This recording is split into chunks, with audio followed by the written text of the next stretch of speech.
मित्रों, एक बार पुनः Narayan classes biology for neat and other exam में आपका हार्दिक स्वागत है।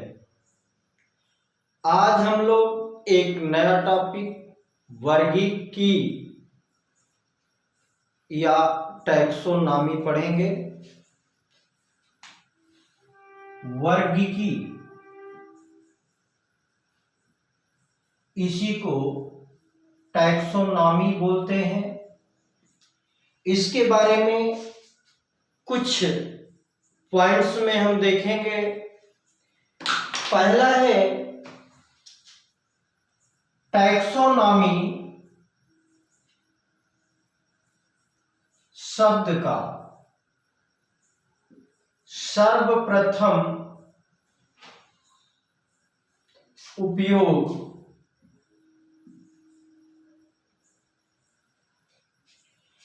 एपीडी कोंडले ने किया।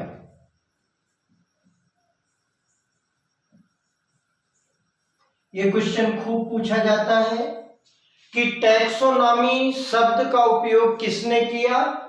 एपीडी कोंडले ने किया। दूसरा क्वेश्चन है वर्गीकी के संस्थापक, फाउंडर जिसको बोलते हैं, अरस्तु थे।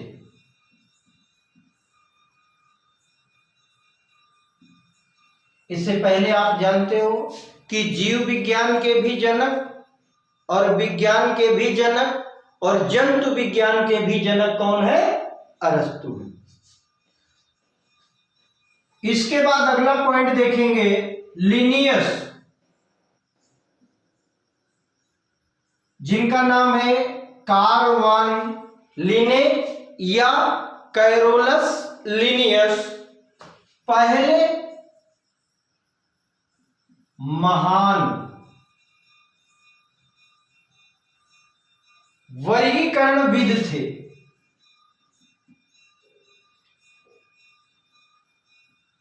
विद कहते हैं विद्वान को। जो लिनियस है, कैरोलस लिनियस, ये महानतम वर्गीकरणविदों में आते हैं।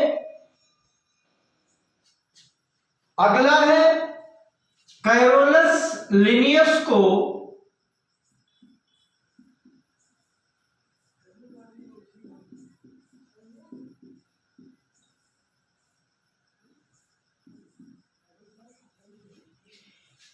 वर्गीकरण का पिता कहते हैं।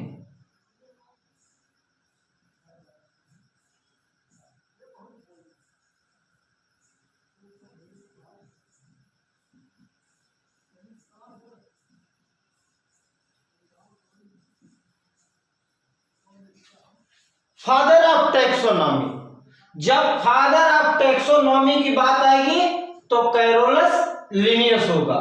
जब फाउंडर ऑफ टैक्सोनॉमी आएगा तब अरस्तु होगा। और टैक्सोनॉमी वर्ड का प्रयोग किसने किया? एपीडी कोंडले ने।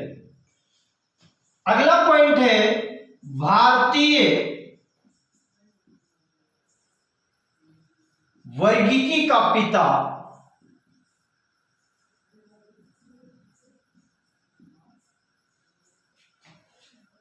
संतापाउ को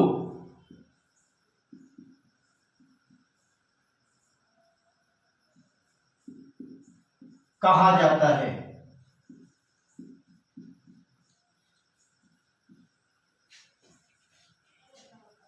अब ये वर्गीकी है क्या? पहले हमने वर्गीकरण की परिभाषा इससे पहले के वीडियो में दिया है, फिर भी एक लाइन में हम जान लेते हैं कि वो प्रक्रिया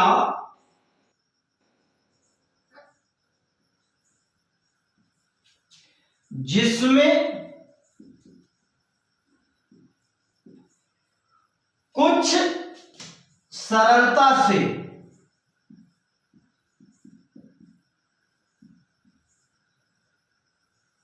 दृश्य गुणों के आधार पर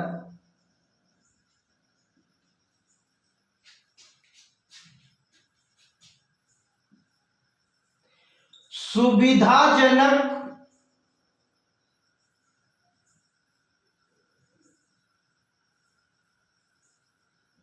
वर्ग में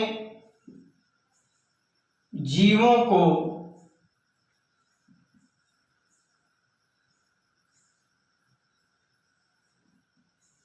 बांटा जा सके।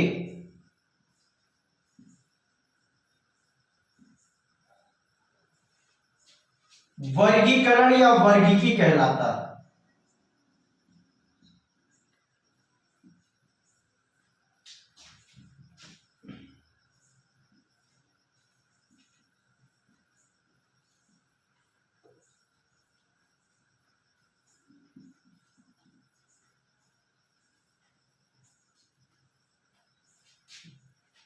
और ये कह क्या रहे कि कुछ सरलता से जो दृश्य गुण हो, जो गुण दिखाई पड़ते हो, उन गुणों के आधार पर अगर हम वर्गों में, समूहों में, ग्रुप में जीवों को बांट सके तो उसी प्रक्रिया का नाम वर्गीकरण या वर्गीकी है, टैक्सोनॉमी है। और ये जो वर्ग है, इन वर्गों को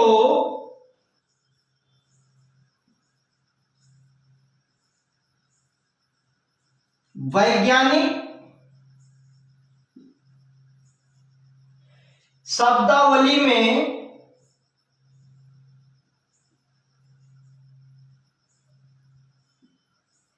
टैक्सा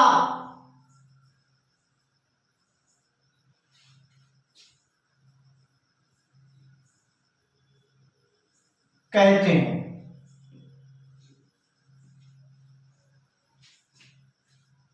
अगला पॉइंट है वर्गीकी, जिसको कहते हैं वर्गीकरण के 4 मूलभूत आधार हैं।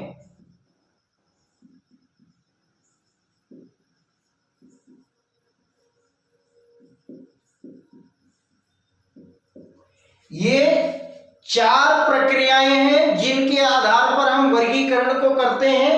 पहला है विशेषीकरण।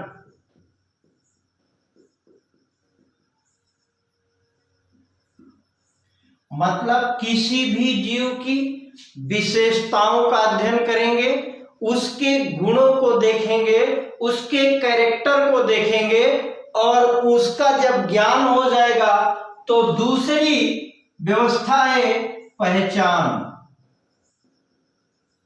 उन गुणों के आधार पर उनका आइडेंटिफिकेशन होगा, पहचान होगी। और फिर तीसरी प्रक्रिया है कि उनको ग्रुपों में बांटेंगे, उनको वर्गों में बांटेंगे, उसको कहते हैं वर्गीकरण। और जब वर्गीकरण कर लेंगे तब उनका जो चौथा भाग है वो करेंगे और उसको कहते हैं नामकरण, नॉमेनक्लेचर जिसको बोलते हैं। इसकी बात करेंगे। पहला जो है उसका कैरेक्टर देखेंगे, कैसे कैसे क्या क्या गुण उसमें है। दूसरा उसकी पहचान करेंगे, आइडेंटिफिकेशन। तीसरा वर्गीकरण करेंगे, क्लासिफिकेशन। और चौथा फिर उसको एक नया नाम देंगे, नॉमेनक्लेचर। एक और पॉइंट देखते हैं कि जब वर्गीकी नहीं थी या जब वर्गीकी को वैज्ञानिक विधि द्वारा नहीं देखा गया था, तब क्या था कि पहले विभिन्न जीवों को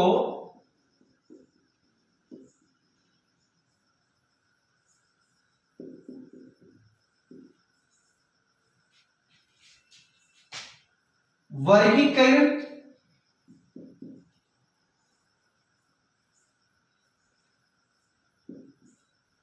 उनके उपयोग के आधार पर किया जाता था।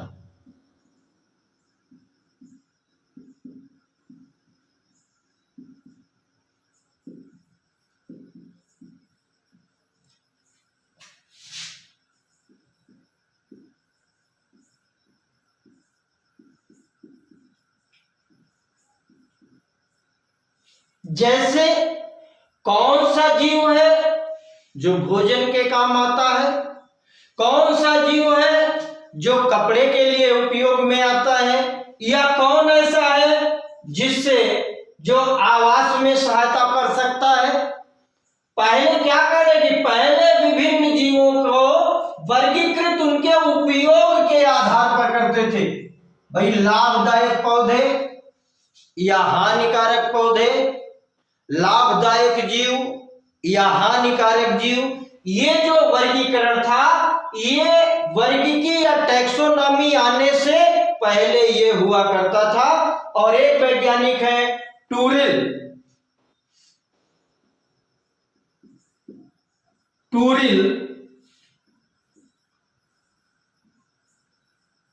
के अनुसार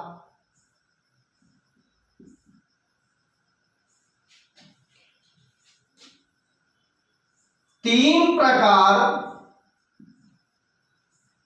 की वर्गीकी होती है।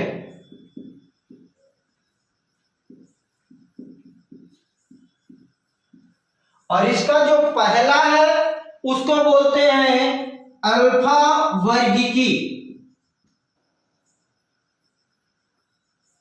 Number 1 alpha वर्गीकी।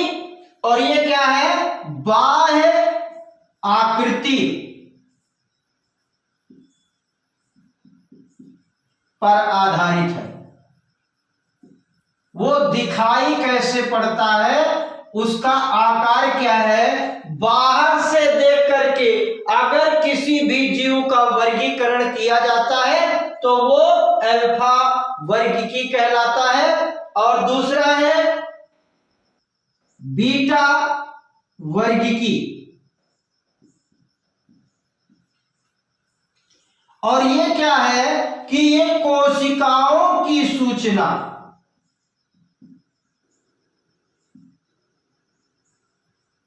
या कोशिकीय सूचनाओं पर आधारित है।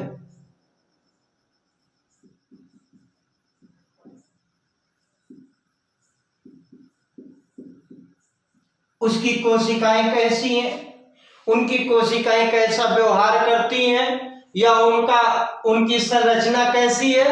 जब कोशिकीय सूचना के आधार पर वर्गीकरण करें तो इसको बीटा वर्गीकी कहते हैं। और नंबर 3 पे है ओमेगा वर्गीकी।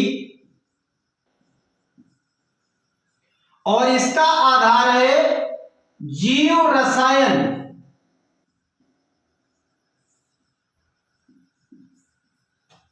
पर आधारित है। उनकी बायोकेमिस्ट्री क्या है, ये टूरिल महोदय ने 3 प्रकार की वर्गीकी को बताया है। एक अल्फा मॉर्फोलॉजिकल, दूसरा बीटा सेलुलर इंफॉर्मेशन, और तीसरा ओमेगा जिसको कहते हैं बायोकेमिस्ट्री। इन 3 आधारों पर जो वर्गीकरण होता है उसको टूरिल ने 3 प्रकार बताए हैं। अगला पॉइंट है वर्गीकरण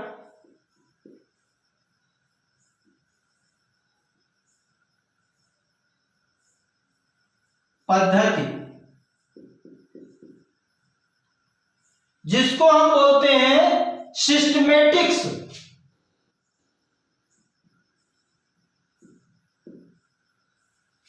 ये सिस्टमेटिक्स जो शब्द है, वर्गीकरण पद्धति जो है, ये लैटिन भाषा का एक शब्द है सिस्टेमा।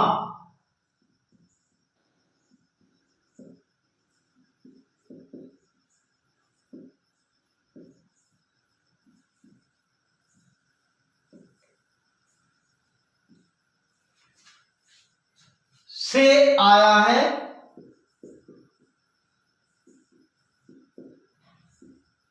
जिसका अर्थ है जीवों की नियमित व्यवस्था।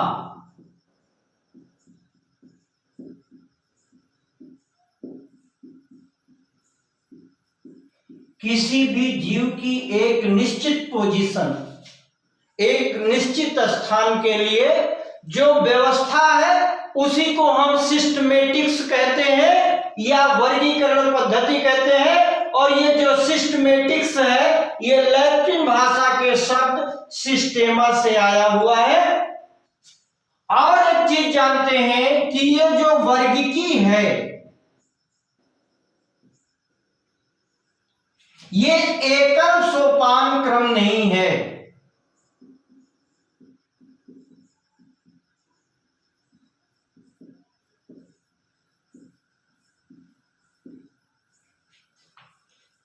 बल्कि इनमें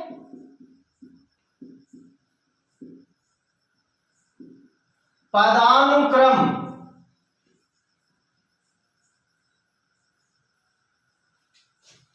सोपान होते हैं। कहने का तात्पर्य है कि जो वर्गीकी है वो एक अकेला कोई पद या सिस्टम नहीं है, इसमें पदानुक्रम एक पद के बाद दूसरा, दूसरे के बाद तीसरा ये आता रहता है। और जिसमें प्रत्येक पद को या सोपान को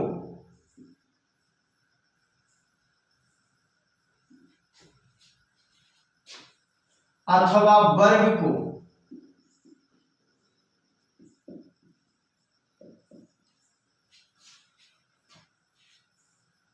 प्रदर्शित किया जाता है।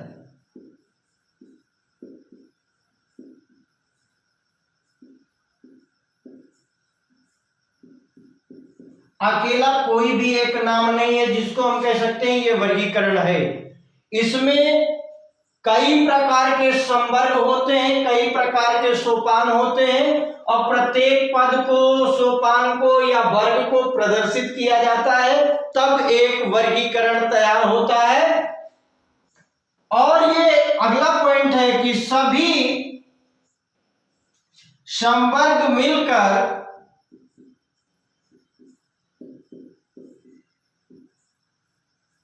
वर्गीकी पदानुक्रम बनाते हैं।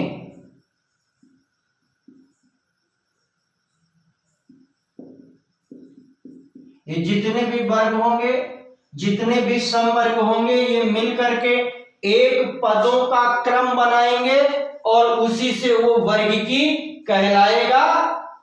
अगला पॉइंट है सभी समवर्ग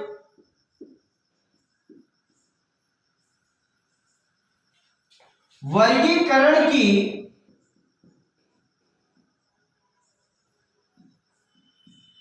एक इकाई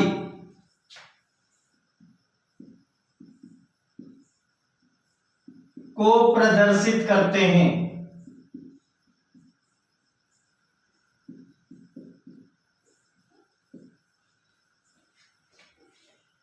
और जो ये एक पद है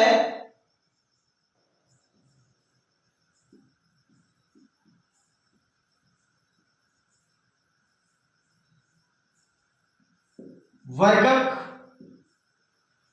या टैक्सॉन कहलाता है। और एक चीज ध्यान देना है कि एक पद को टैक्सॉन कहते हैं और सारे पदों को मिला करके इस टैक्सॉन का बहुवचन टैक्सा कहते हैं। अगला पॉइंट है सभी ज्ञात जीवों के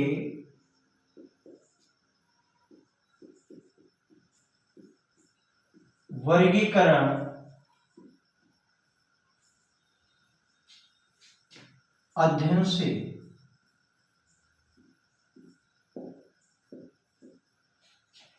एक सामान्य संवर्ग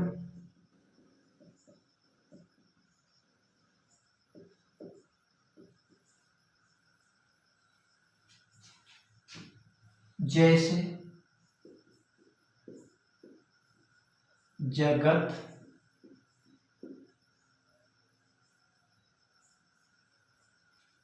जिसको कहते हैं किंगडम,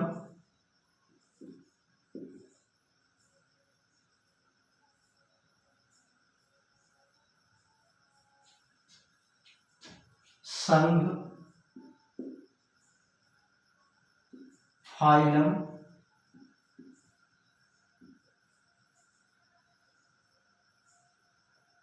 वर्ग,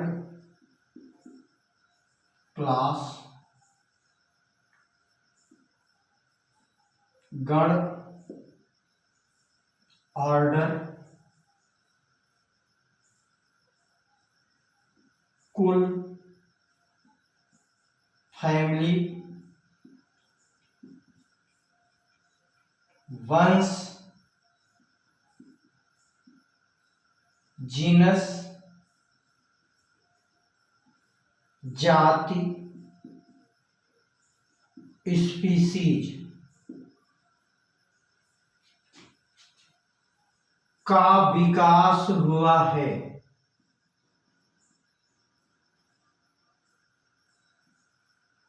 कहने का तात्पर्य क्या है? जितने भी ज्ञात जीव हैं, एक सामान्य संवर्ग आता है जिसको हम नीचे से देखेंगे, सबसे छोटा जो संवर्ग है जाति, उससे बड़ा वंश, कुल, गण, वर्ग, संघ, जगत। ये इतने पद हैं, इतने टैक्सान हैं, 1 2 3 4 5 6 7, ये 7 पदानुक्रम हैं। ये आरोही क्रम है, बढ़ता हुआ क्रम है।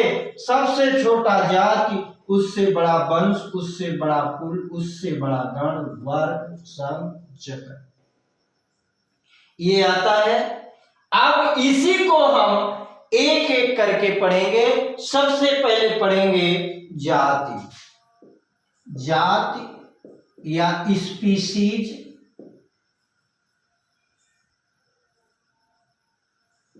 इसके बारे में कुछ पॉइंट देंगे कि जाति शब्द, पहला पॉइंट है, जाति शब्द का प्रयोग सर्वप्रथम जॉन रे ने किया। वैज्ञानिक का नाम है जॉन रे ने किया। ये खूब पूछा जाता है एग्जाम में कि स्पीसीज शब्द, वर्ड स्पीसीज गिवन बाय, तो उत्तर होगा जॉन रे। अगला है जॉन रे द्वारा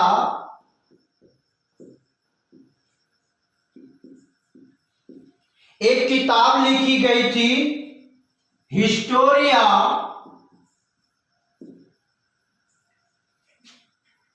जनरलिस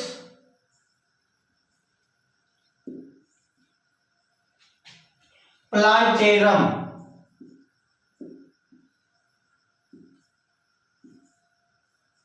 ये जो पुस्तक है का संपादन किया गया। मतलब हिस्टोरिया जनरलिस प्लांटेरम पुस्तक का संपादन किसके द्वारा किया गया? तो इसका उत्तर होगा जॉन रे। कुछ पॉइंट्स हम आपको दे रहे हैं जाति से। अगला है जाति वर्गीकरण की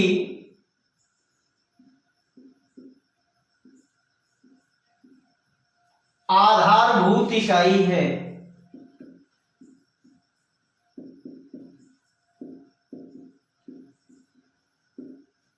अगला पॉइंट है जाति विकास की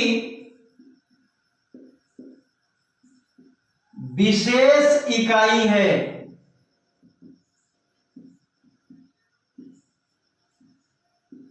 जिसको विकास या इवोल्यूशन कहते हैं। ये जो है जातियों के आधार पर ही विकास हुआ है। अगला है जाति सबसे छोटी।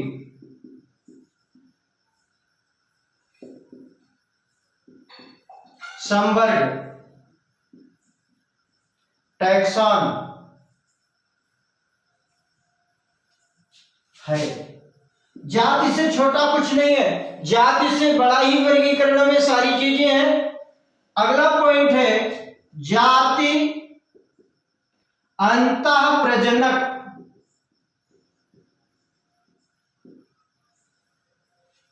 जीवों का समूह है।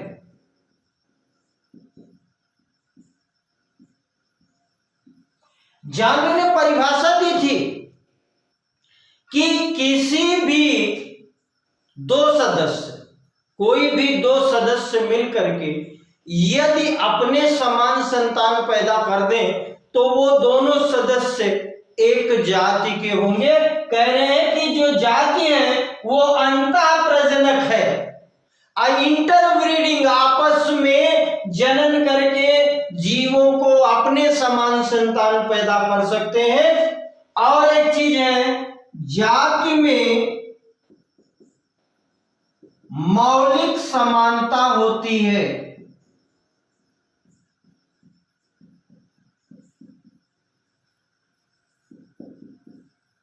बहुत अंतर नहीं होता।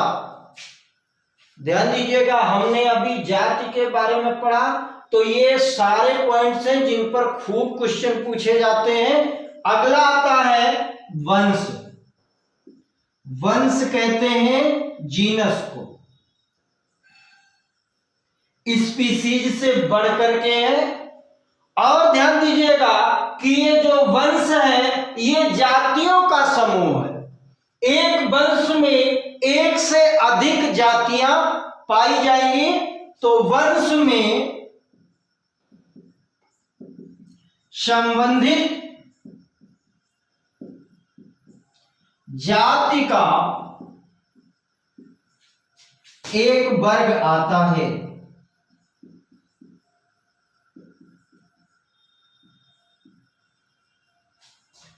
जिसमें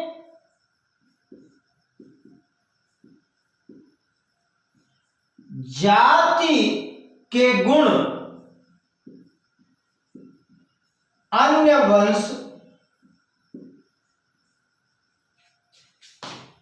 में स्थित जाति की तुलना में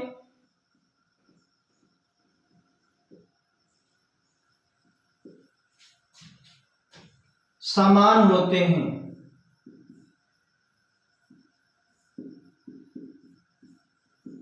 वंश क्या है कि जैसे एक वंश के अंतर्गत कई जातियां आएंगी, लेकिन वो जातियां क्या होंगी, उन जातियों में समानता होगी।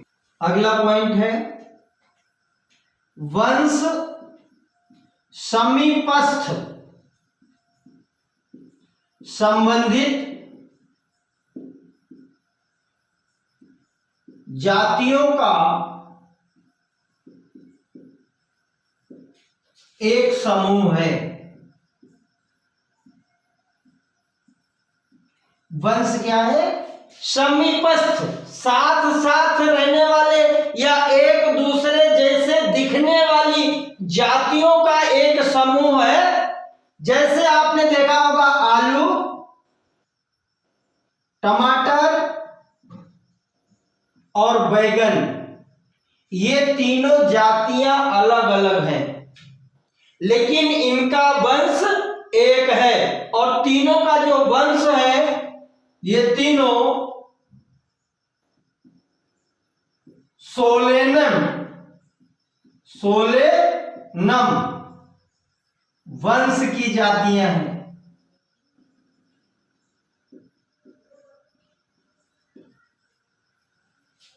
अगला क्रम है कुल, जिसको आप बोलते हो फैमिली, कुल में संबंधित वंश आते हैं। अगर एक वंश से दूसरे वंश में कुछ समानता है तो वो दोनों वंश जो है एक कुल के होंगे। वंश जो है जाति की तुलना में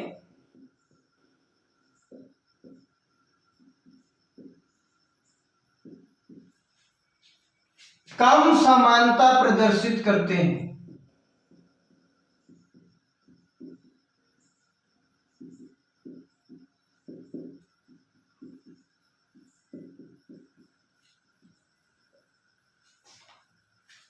जैसे आपने देखा होगा शेर,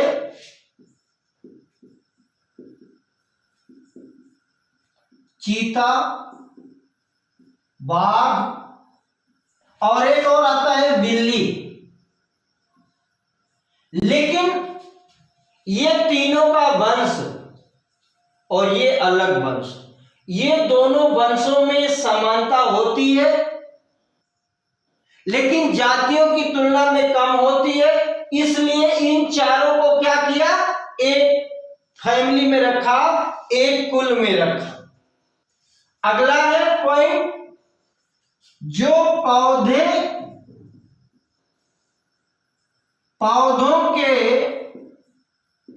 कुल, जो फैमिली नेम होगा के अंत में जो प्रत्यय लगता है, सफिक्स लगता है ACE, ACE। जैसे अगर आपका है ब्रेसिका तो क्या हो जाएगा, ब्रेसिकेसी। उसके फैमिली के नाम के अंत में क्या आएगा, AC। और अगर उपकुल है, और उपकुल में सब फैमिली अगर है, कहीं फैमिली है तो अंत में AC आएगा, किसके, पौधों के। और अगर सब फैमिली है तो OID,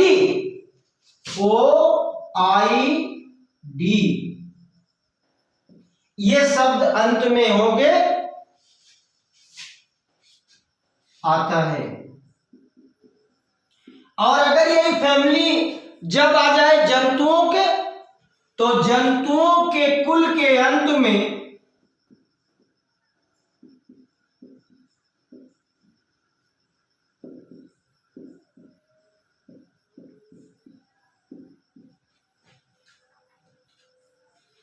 AD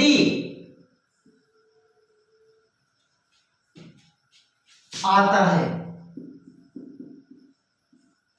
जैसे बिल्ली जो है वो फेलेडी,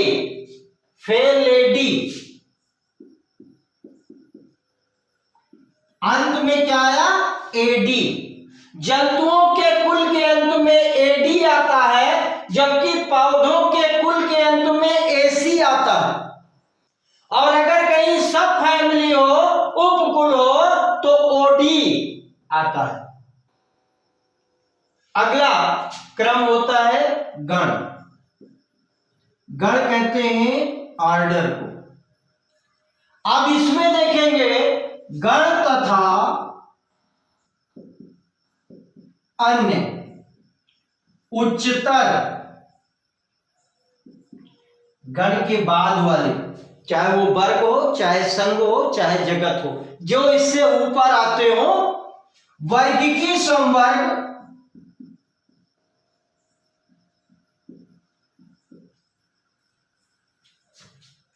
की पहचान लक्षणों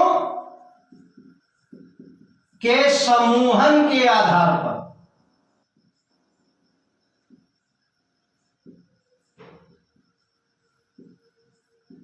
करते हैं।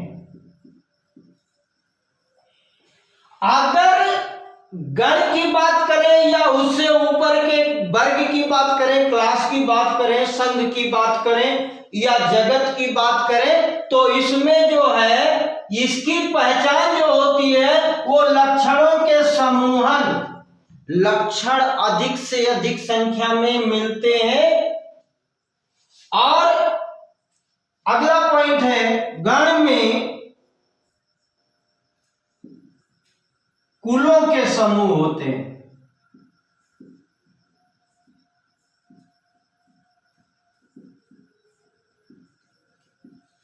जिनके कुछ लक्षण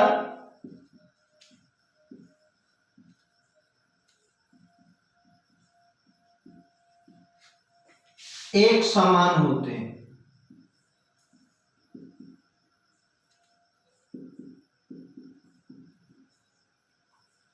अगला है वर्ग। वर्ग की जब हम बात करते हैं क्लास, तो इसमें एक पॉइंट देखिए कि इसमें संबंधित गण आते हैं। अब जब विभिन्न गणों में उनके कुछ लक्षण एक समान होंगे तो उसको हम एक वर्ग मान लेंगे। अगला आता है संघ। संघ जिसको हम फाइलम कहते हैं, ये वर्गों का समूह है।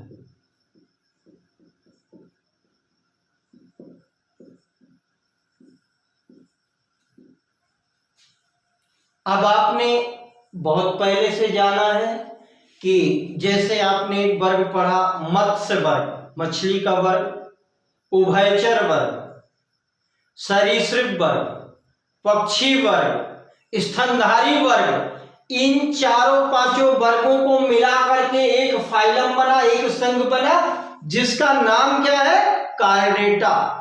क्योंकि इन सब में एक लक्षण समान है कि सब में रीढ़ रज्जु पाई जाती है, रीढ़ की हड्डी पाई जाती है। मछली में भी, उभयचर में भी, सरीसृप में भी। तो ये क्या है? ये वर्गों का समूह है। और एक पॉइंट देख लीजिएगा, फाइलम शब्द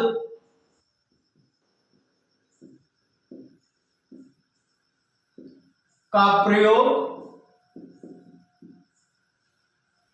क्यूवियर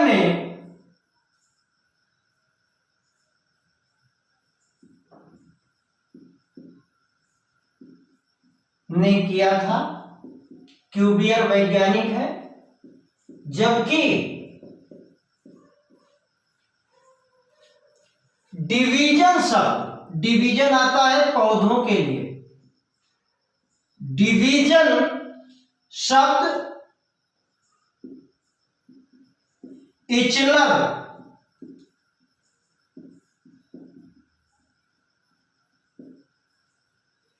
ने दिया था। इसके बाद आता है जगत। जगत कहते हैं किंगडम को। शुरुआत में तो ये संघों का समूह है, ये संघों का समूह है।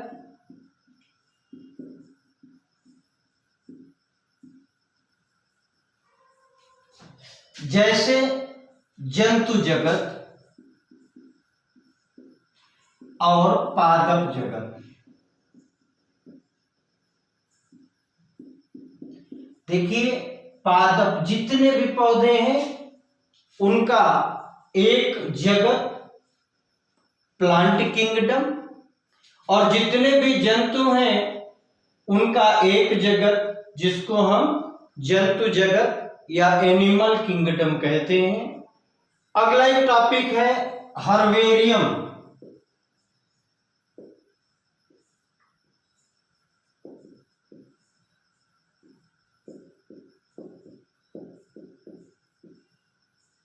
ये हर्बेरियम क्या है, इसके बारे में जानेंगे कि कोई भी पौधा है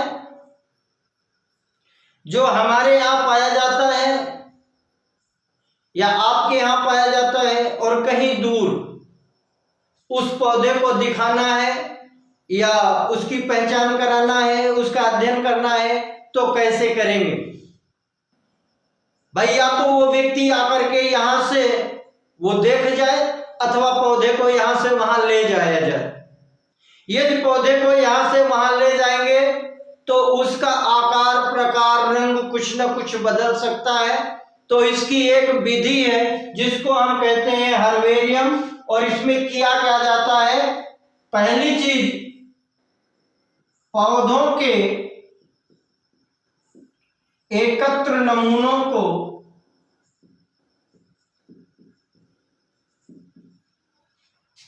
कागज की शीट पर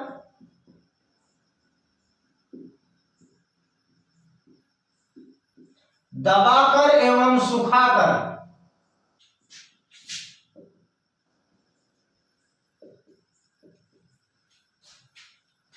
परिरक्षित करते हैं।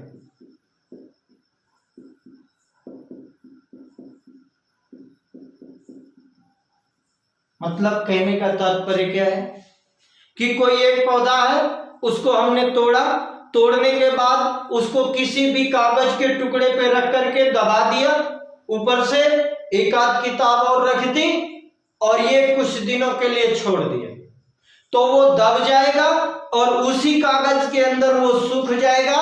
और सूखने के बाद उस तने को या उस पौधे को उठा करके हमने कागज की शीट पे, दूसरी शीट पे, उसी शीट का नाम है हर्बेरियम, उस शीट पर रख करके और सफेद टेप से चिपका दिया। अब ये उसमें वो क्या हुआ, परिरक्षित कर दिया, सुरक्षित कर दिया। ये क्या होता है कि ये जो शीट बनाई है हमने, ये नमूने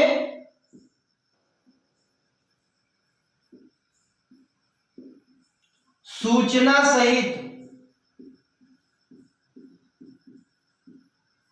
भविष्य में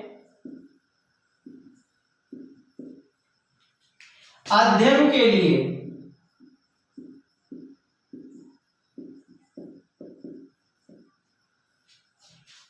वनस्पति संग्रहालय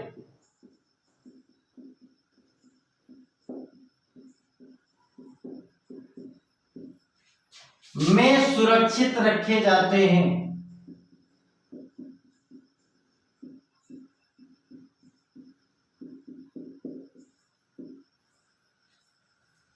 इसमें एकत्र करने की तिथि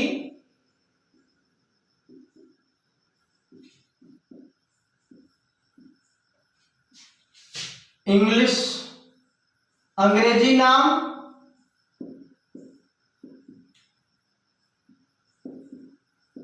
स्थानीय नाम, वैज्ञानिक नाम,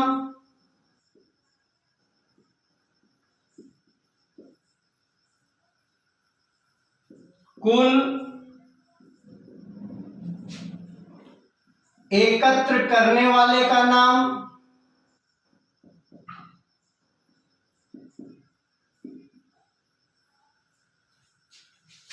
लिखा रहता है। जिस कागज पर इसको रखेंगे, चिपकाएंगे, उस पर जो है एकत्र करने की तिथि क्या थी, इस पौधे का अंग्रेजी नाम क्या है, जहां से उठाया गया है वो उसका स्थानीय नाम क्या है, उसका वैज्ञानिक नाम क्या है, किस कुल का है और किसने एकत्र किया है, ये लिखा रहता है। और ये करता क्या है, हर्बेरियम का उपयोग क्या है कि वर्गीकीय अध्ययन के लिए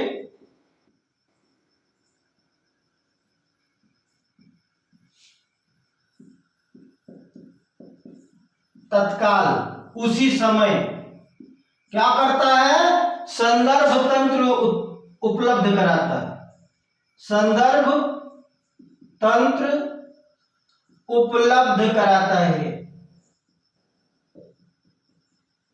अगर मान लीजिए हम दिल्ली में पढ़ते हैं और महाराष्ट्र में वो पौधा पाया जाता है, तो या तो दिल्ली के सभी बच्चों को, उस दिल्ली के संस्थान के सभी बच्चों को मध्य प्रदेश ले जाया जाए, या मध्य प्रदेश से जो हार्बेरियम तैयार की हो, अगर वो दिल्ली के संस्थान में आ जाए तो वर्गीकी के अध्ययन के लिए उन बच्चों को तत्काल वो उपलब्ध कराया जा सकता है कि ऐसे होता है, ये देख लीजिए। अगला टॉपिक है जिसको हम कहते हैं वनस्पति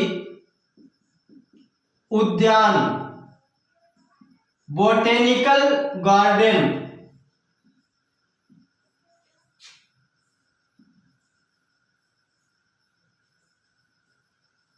वनस्पति उद्यान की बात करते हैं, ये पौधे तो मृत हैं क्योंकि इनको उखाड़ करके दबा करके सुखा लिया है। ये वनस्पति उद्यान जो है, बोटेनिकल गार्डन जो है, इसमें पहला पॉइंट है कि जीवित पौधों का संग्रह होता है,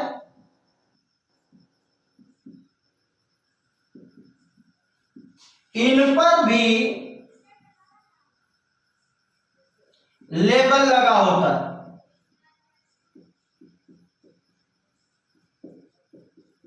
ये ऐसे स्थान हैं जहां पर पौधों को उगाया जाता है, विभिन्न किस्मों के पौधों को उगाएंगे और उस पौधे की जो नेम प्लेट होगी, उसका अंग्रेजी नाम जो होगा, उसका वैज्ञानिक नाम जो होगा, वो उस पौधे के पास किसी भी रूप में अंकित होगा।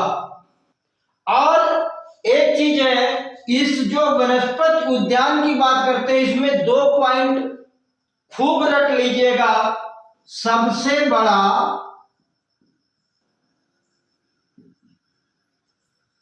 वनस्पति उद्यान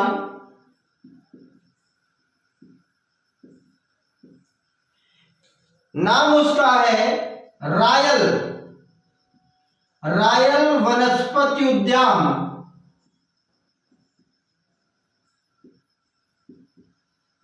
क्यू स्थान है और ये कहां है?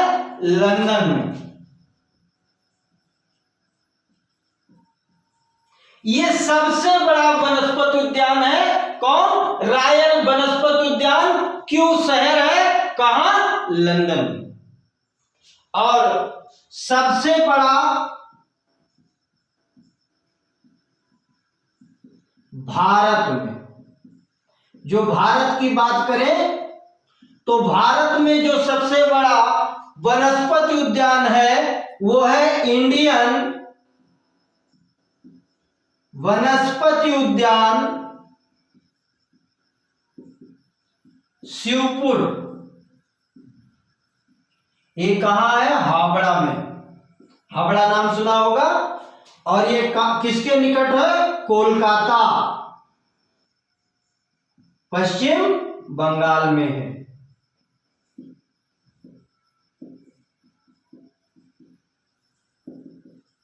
एक और नोट कर लीजिए, NBRI, national botanical research institute. National botanical research institute, और ये स्थित है कहां? लखनऊ में। खूब पूछा जाता है परीक्षा में कि NBRI कहां स्थित है, तो वो लखनऊ में स्थित है। अगला पॉइंट है संग्रहालय, जिसको बोलते हैं म्यूजियम। बहुत सारे लोग म्यूजियम गए होंगे। संग्रहालय कहाँ स्थित होते हैं? ज्यादातर शैक्षणिक संस्थाओं में। शैक्षणिक संस्थाओं में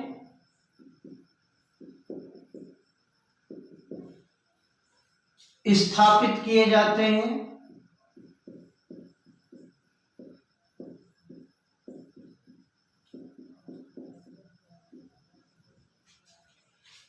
और ये जो संग्रहालय है, इसमें अध्ययन के लिए पौधों और जंतुओं के नमूने होते हैं। अध्ययन के लिए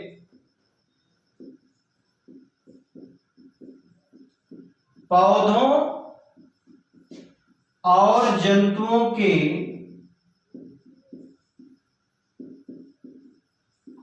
नमूने होते हैं।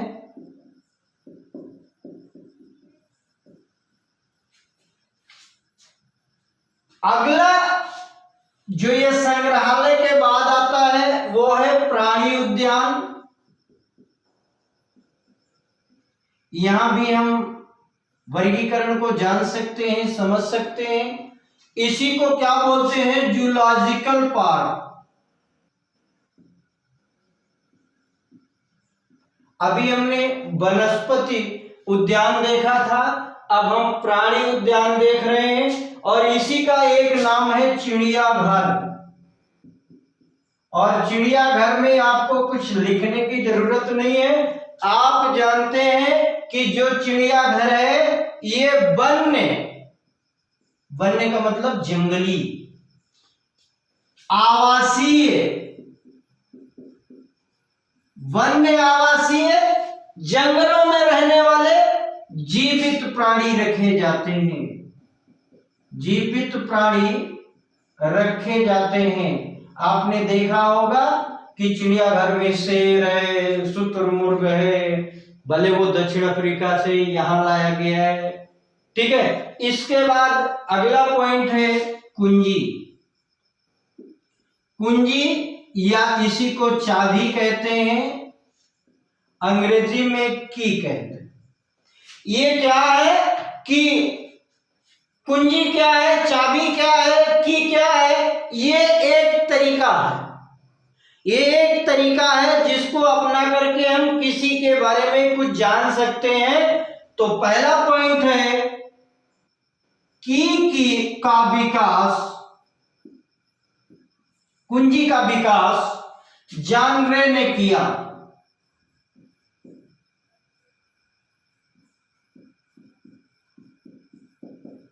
इसके द्वारा जंतुओं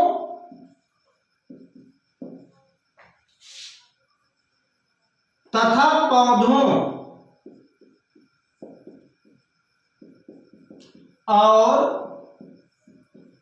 उनके वास स्थानों, वास स्थान का मतलब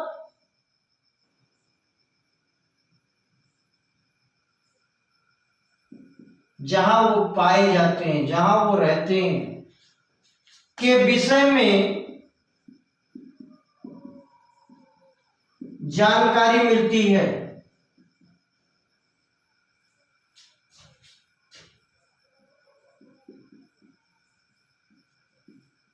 अगला पॉइंट, ये कुंजी में क्या होता है? इसमें समानताओं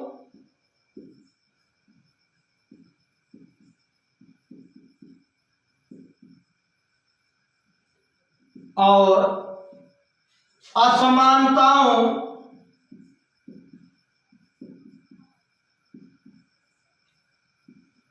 पर आधारित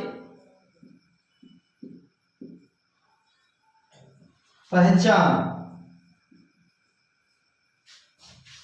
की जाती है।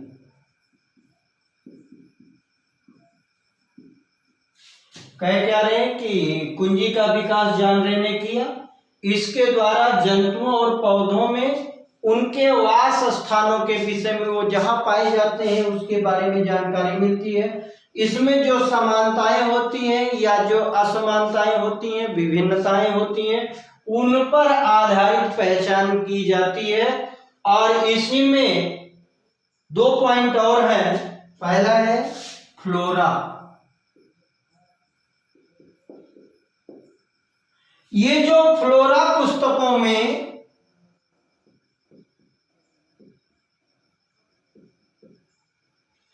किसी क्षेत्र के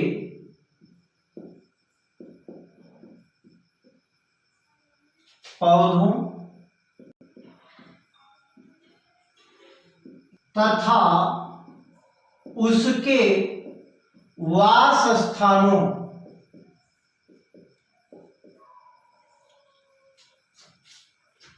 के विषय में जानकारी होती है।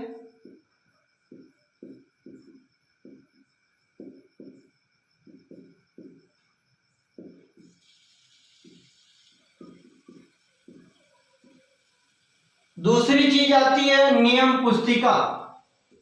नियम पुस्तिका जिसको मैनुअल कहते हैं, ये उस क्षेत्र में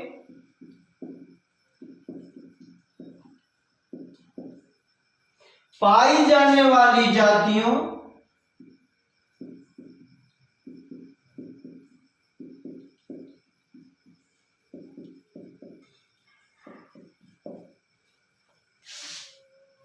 को पहचानने में सहायता करती है।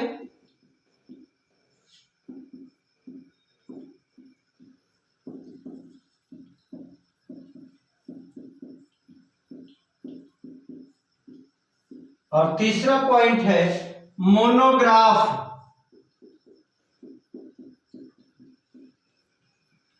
ये मोनोग्राफ में किसी एक टैक्सान की